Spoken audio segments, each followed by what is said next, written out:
Section 3.7, L'Hospital's rule, page 1.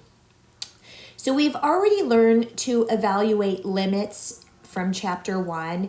Maybe we used direct substitution, maybe we factored and canceled to take the limit, or we even had to use a conjugate. But those techniques are always not sufficient for every type of limit, whereas L'Hospital's rule will allow us to evaluate limits of more types of functions. So first we need to define two different types of indeterminate form. If you have a function whose limit at some point is 0 and a different function whose limit at the same point is also 0, and the limit you're evaluating at that same point is really the first function divided by the second function, you're going to end up with 0 divided by 0, which is an indeterminate amount. It doesn't really seem like it exists.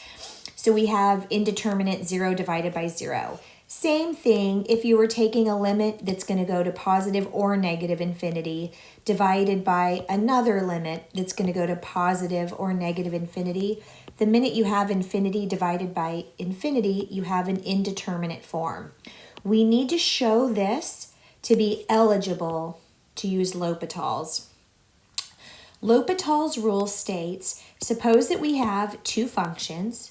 They're both differentiable, and the function that will be our denominator function does not equal 0 as a derivative. The function could be 0, but its derivative would not for this value a that we're taking the limit of.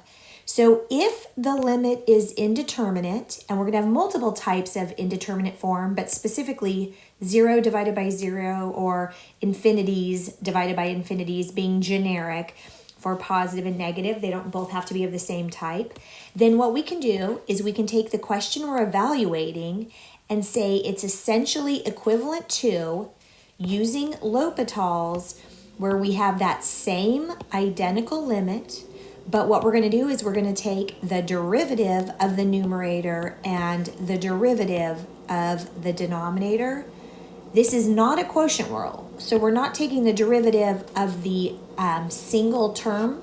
We're taking a derivative of just the top and a derivative of just the bottom. Because we're doing that, we need some sort of notation. Some people write L apostrophe H, just a single H in a circle. But the nice thing is now we get to explain where the sign property came from. I'm evaluating the limit as x goes to 0 of the sine of x divided by x.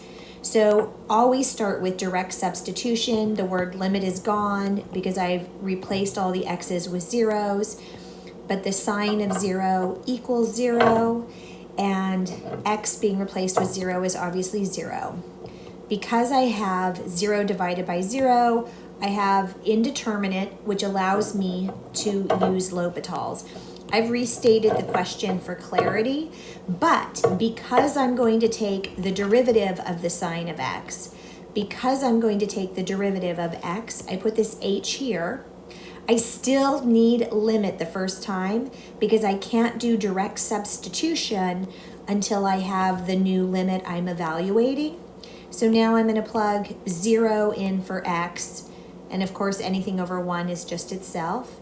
The cosine of 0 is 1, and now we're good for the sine property, which said the sine of x divided by x as its limit is taken to 0 is always going to be 1. Notice we had mentioned before, direct substitution didn't help us on the sine property because it gave us indeterminate.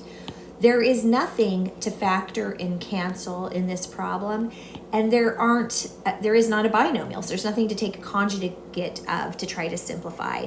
One more example. I've got the limit, again, something that doesn't factor. I could use a conjugate, but you're just going to still have sines and e of x's. So always, I'm going to get rid of the limit. I'm going to do direct substitution by plugging the x's in to the value the limit is observing. I don't know how I want to word that. So 2 times 0 is 0. Anything to the 0 power is 1. We know the sign of 0 is 0. And so we're looking at 0 over 0.